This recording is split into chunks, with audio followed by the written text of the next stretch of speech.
BJP के लोग तो जैसे दुकान में चनाचूर गरम और भूजा नहीं मिलता है, वो खरीदने के लिए बेताब बैठे हुए हैं। पासवान के पास वोट कहाँ है? वो हेलीकॉप्टर से उतरते हैं, बोनट पे चढ़ के हाथ हिलाते, फिल्मी स्टाइल में दिल्ली चले जाते। बता दूं कि चिराग पासवान जैसे लोग को अगर बीजेपी मंत्री बनाते हैं, चाहे मुख्यमंत्री बनाते हैं, वो दिन बिहार के लिए काला अध्याय होगा, दुर्भाग्य कि वैसे लोग नचनिया बजनिया बिहार के मुख्यमंत्री बनी है। चिराग पासवान की बात कर लेते हैं। वैसे तो आप चिराग पासवान के बहुत बड़े विरोधी हैं, लेकिन एक ये भी सच्चाई है कि बीजेपी जो है वो पूरी तरह से जुटी हुई है कि लोजपा की दोनों पार्टियां बीजेपी के साथ आ जाए।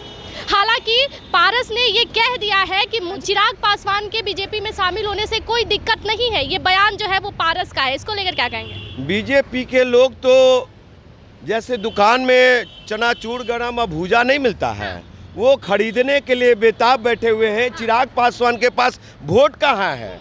वो हेलीकॉप्टर से उतरते हैं, बोनट पे चढ़ के हाथ हिलाते, फिल्मी स्टाइल में दिल्ली चले जाते हैं, दिल्ली से फिर आते हैं, नीतीश कुमार को कोसते हैं, सोते जागते, लैट्रिन बाथरूम खाना पीना करते, सब चीज़ में। आपको बता दूं कि चिराग पासवान जैसे लोग को अगर बीजेपी मंत्री बनाते हैं, चाहे मुख्यमंत्री बनाते हैं, वो दिन बिहार के लिए काला अध्याय होगा, दुर्भाग्य होगा कि वैसे लोग नचनिया बजनिया बिहार के मुख्यमंत्री बनी है।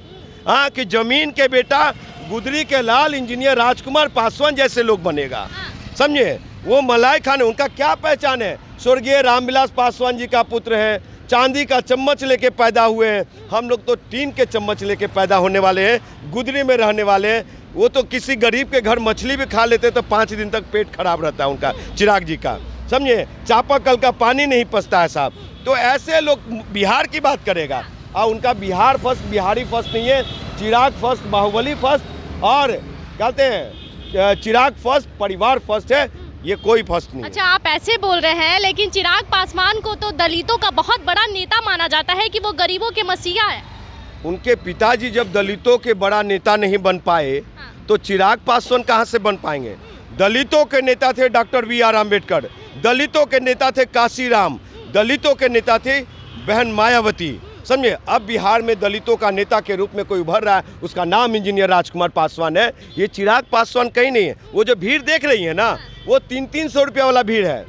आपको ज्ञात होगा कि गुजरात के जब 2014 से पहले मुख्यमंत्री थे नरेंद्र दामोदर मोदी साहब, और देश के प्रधानमंत्री के लिए चले थे, तो जो मोदी मोदी मोदी जो करते थे ना, 500-500 रुपया वाला भीड़ था। उसी तरह से बिहार में 300-300 रुपया वाला भीड़ है चिराग के साथ, समझे? और बाकी जो है साहब, इतना मेरा समाज के लोग है, अनुसूचित जाति जनजाति के लोग इतना बौद्धिकता खो चुका है क्या, कि जो संविधान को खत्म करना चाहता है, जो आरक्षण को खत्म करना चाहता है, जो गोलवलकर को मानते, जो दीनदयाल उपाध्याय को मानते, जो श्यामा प्रसाद मुखर्जी, जो गांधी के हत्यारे नाथूराम गोडसे को मानते, उसके साथ जाएंगे क्या? वो यहाँ चाहिए सबका साथ, सबका विकास, सबको साथ लेके चलने वाले, सर्वहिताई सब सुखाई की बात होनी चाहिए। एक बात आप बताइए, बीजेपी के पास बिहार में सीएम का फेस एक सम्राट चौधरी है। दूसरी सबसे बड़ी बात है कि बीजेपी के साथ अगर लोजपा की दोनों पार्टियां गठबंधन में आ जाती है, तो चिराग पासवान का ये डिमांड रहेगा कि सीएम फेस हम होने चाहिए। और ऐसा कहा भी जा रहा है कि हो सकता है कि बीजेपी सीएम फेस के तौर पर चिराग पासवान को खड़ा करे। बीजेपी अब कोई एक्सपेरिमेंट करने नहीं जा रही है। उसने सीएम फेस सम्राट चौधरी के तौर पे घोषित कर चुका। अब रही बातें कि हो सकता है बहुत ज़्यादा दया कृपा अमित शाह जी और नरेंद्र मोदी जी को आ गया, थोड़ी बहुत संघ को आ गया, तो डिप्टी सीएम के लाइन में किसी को भी डिप्टी, वो तो हमको भी आज चाहे महागठबंधन के लोग तो डिप्टी सीएम बना सकते हैं। तेजस्वी जी की उदारता होगी तो मुझे भी बना देंगे। हमारी बौद्धिकता कम है क्या? मेरी पहचान कम है क्या? भले ही हम रामविलास पासवान जी के पुत्र नहीं हैं, लेकिन हमारे पिताजी चपरासी रहे, ये तो पहचान है ना। हम इंजीनियर रहे, ये पहचान है ना। अन्ना मूवमेंट से निकले, आम आदमी पार्टी से निकले, ये पहचान है ना। चिराग पासवान जी के पिताजी के खिलाफ लड़े और चाचा के खिलाफ में तीसरा स्थान लाए, ये पहचान बड़ी है ना। तो मुझे भी बनाया जा सकता है। चिराग पासवान जैसे लोग जानते हैं, नीतीश कुमार जी अपने कुत्ते को भी, पालतू कुत्ते को भी जदयू का पट्टा बांध करके भेज देंगे ना, तो चिराग पासवान हार जाएगा। अगर हम जैसे लोगों को भेज देंगे तो गिनीज बुक ऑफ रिकॉर्ड होगा हारने का। इतना बड़ा चैलेंज कर रहे हैं। उनके पिता का गिनीज बुक ऑफ रिकॉर्ड हम ही तोड़ेंगे हाजीपुर से। इधर चिराग पासवान लगातार हमला बोलते रहते हैं नीतीश कुमार पर, और आपने इतना बड़ा चैलेंज कर दिया। चैलेंज नहीं, खुला चैलेंज कर रहा हूँ आपका चैलेंज के माध्यम से।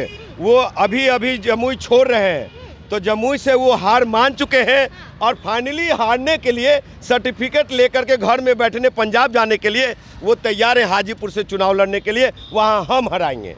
आप हराएंगे उनको? और क्या, on camera challenge? On camera challenge है। अच्छा। चिराग पासवान को हम हराएंगे। आप हराएंगे, उनका वोट बिगाड़ने का काम करेंगे आप? सुन लीजिए, जिस तरह से 77 में जेपी साहब ने, जयप्रकाश नारायण जी ने पीठ ठोक करके भेजा था, रामविलास पासवान ने कहा कि इंदिरा के पास अगर राम है तो मेरे पास भी रामविलास पासवान है, और वहाँ की जनता, महान जनता ने एक मुफ्त वोट देकर के गिनीज बुक ऑफ रिकॉर्ड कायम करने का काम किया। उसी तरह से अगर मोदी का चिराग पासवान होगा हाजीपुर से उम्मीदवार, तो महागठबंधन अगर पीठ ठोक करके हमको भेजता है, कहेगा कि मेरे पास भी राजकुमार है, तो सुन लीजिए, रामविलास पासवान जी से बड़ा गिनीज बुक ऑफ रिकॉर्ड होगा। आप राजकुमार को सुन रहे थे, ये वही है जो आम आदमी पार्टी से चुनाव भी लड़ चुके हैं। लेकिन सबसे बड़ी बात ये है कि इन्होंने चिराग पासवान को खुलेआम चैलेंज दे दिया है कि हम आपको हाजीपुर से हराएंगे।